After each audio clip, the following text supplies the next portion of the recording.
I'm sad to hear about our man Diddy. I'm wondering where all Diddy friends at.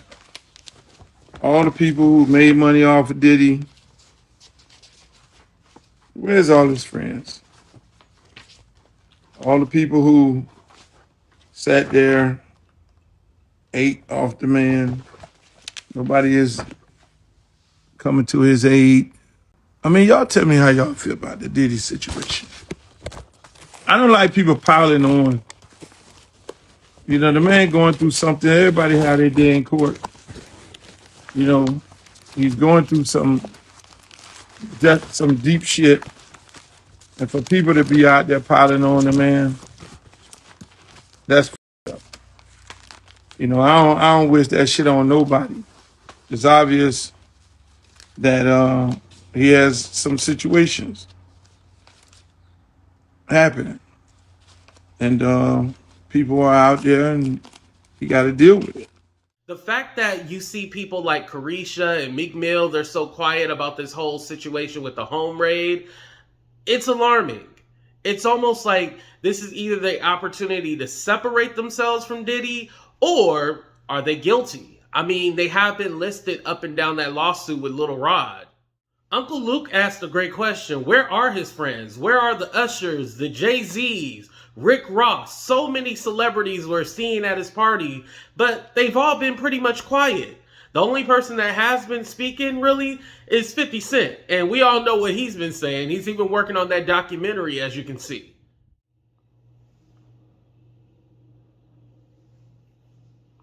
Now, I know people like Candace Owens and even Uncle Luke, and I'll play the rest of his video, have been trying to make the argument about, oh, they're attacking this black man, the elites or Hollywood execs are coming after him and all this other stuff. I don't believe that this describes that situation. Diddy has been known for doing these kind of things for years. Just everybody has been either quiet or they haven't said anything. But now people are in a different time period where they feel like they're safe enough to speak out. But are they really safe? Because as I understand, Cassie has hired more security and Little Rod has said his family has even been attacked. So let's be honest about it. No one feels safe. Diddy is basically like a mob boss. But I'm curious to ask y'all something, right? When the last time y'all seen any federal organization raid a motherfucking house in the daytime? In the broad daylight. They normally come, when the feds come, they be like 4 o'clock in the morning when you sleep and shit. And then, don't they raid your house? And they have a search warrant and they have something, they want to lock you up? That's kind of interesting to me. You know, they all the guns and the tanks and shit for some cell phones. I know I'm from the hood. And I know, boy, back in the days you were doing some wild shit, then you had to worry about them people coming at night, at early in the morning. You know what I'm saying? They come while your ass sleep, and then they come and get you. Because they want to have a conversation with you. Even in the movies. The fact that Diddy wasn't at the house and they sent a tactical team into his LA home and stuff like that, was that a little excessive? Yes, I do believe that it was a little excessive now. But then again, people are saying that, you know, he carried GUNs with him and he's this violent person. I could see why they would take that safety precaution because they really don't know. If he's really as bad as all the things that they've been saying in those civil suits, I can see why they did that. But let me go ahead and play the rest of Uncle Luke's video, and definitely let's have a discussion about this.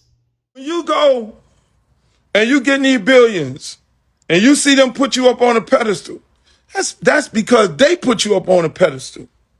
They made you the guy. They placed you on every network. They sold you to all y'all on here. They gave you 5 million followers. They put all this, they dress you up like a fucking hoe on the street. They gave you the Bugattis. They gave you the mansions on 2 different coasts. They put you up on a pedestal because they need you. It's like some pimp shit. When you got your main girl You dress her up and she look like this and look like that and do this and you march her into the big room. I'm telling you. So when they put you on that motherfucking pedestal and then you start thinking it's about you and you want to take over their shit, them people look back like this. Hold on, who the fuck you think he is? Oh, we'll show you better than we can tell you. Then they'll try to reason with you and they'll talk to your manager because your manager look like them. And they'll be like, hey, man, tell your man to chill out, you know? And then the manager come in and he trying to keep his job. Hey, guy, calm down. And then you go walk around like it's all about you. You got all the cars and the mansions and the jets and all the yachts and all this and all the people running around. You talking about, yeah. And now you want to fight. Now you want to bite the hand that feeds you. Don't your mama ever always tell you that? Your mama say, never bite the hand that feeds you. And so this is how the major corporations work when you try to come after them. Now you put a lawsuit in. Bam, lawsuit. Fuck that shit. I'm suing their ass. I'm take their company down. Fuck that shit. They taking my brand and my name and likeness and they making millions of dollars. I want out of this contract.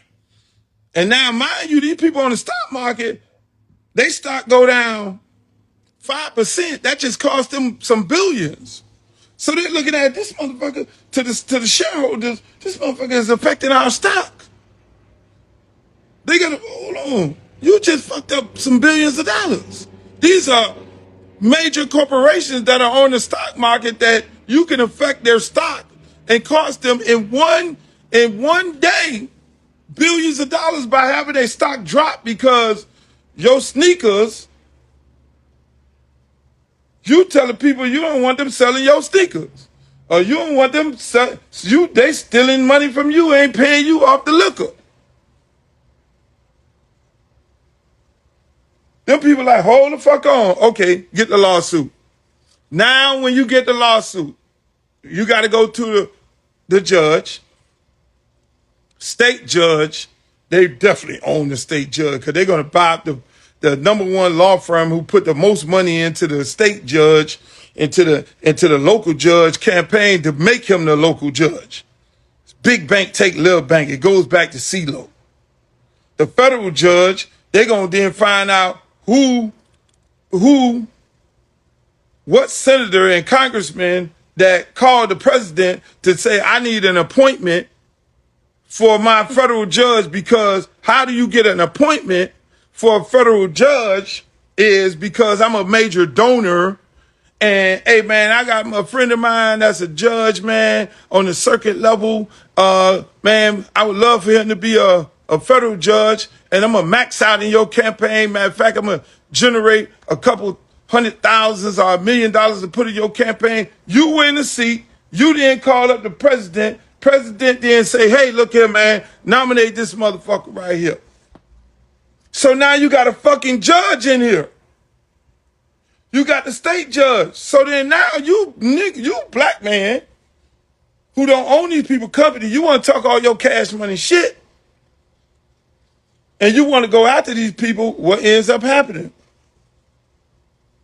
They start the smear campaign because they down with the media. They got to smear you before you go into the courtroom of your peers. They go, okay, we can't settle with this dude. We'll have no voice of reason. He want to act crazy.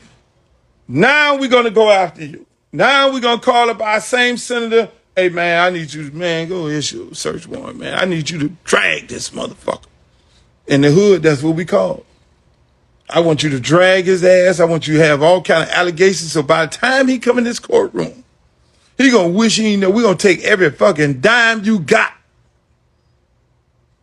Because we made you. You didn't make us, God damn it. You fuck with my stock. You fuck with my money. You fuck with me. I'm going to fuck with you. I'm going to break your ass down to the lowest term. That's how this shit go, boss.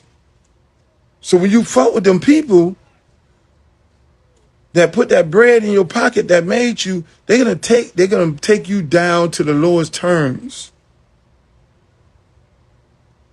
Sound like the movie Scarface. Bingo. That's how they do. A lot of people like Slim Thug and Tyrese has been talking about showing Diddy grace. This is a black billionaire and we don't have that many. That's what Slim Thug was saying. And then Tyrese is saying, think about his children and his family. No one is attacking his children. At the end of the day, if this man did commit some crimes, he deserves to go down. No one is, judging him because he's a father. He can still be a father. He can be a billionaire and he can still be trash. If Diddy is in the wrong and he committed all these crimes or alleged crimes, let me protect myself. If he committed all these alleged crimes, he deserves to go to jail. He deserves for them to throw the book at him. I'm sorry. That's the way I feel. And I don't think this is a black issue. These are stories that we've been hearing about Diddy for years. And now he's finally get his day of reckoning. But let me know what you guys think in the comments section. Make sure you guys follow me on YouTube and Facebook. Like, share, subscribe. Deuces, everybody.